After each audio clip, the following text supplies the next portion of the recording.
رسول اللہ صلی اللہ علیہ وسلم نے ایک مرتبہ فرمایا کہ درختوں میں سے ایک درخت ایسا ہے جس کے پتے کبھی نہیں جھڑتے اور اس کی مثال مسلمان جیسی ہے، مجھے بتلاؤ وہ کیا درخت ہے؟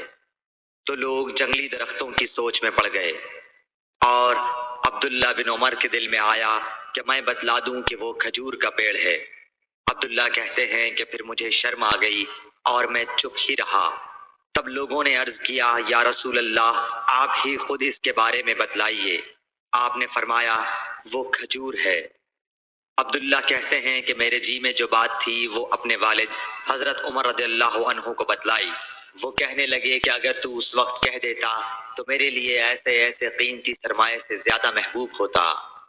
صحیح بخاری حدیث نمبر 131۔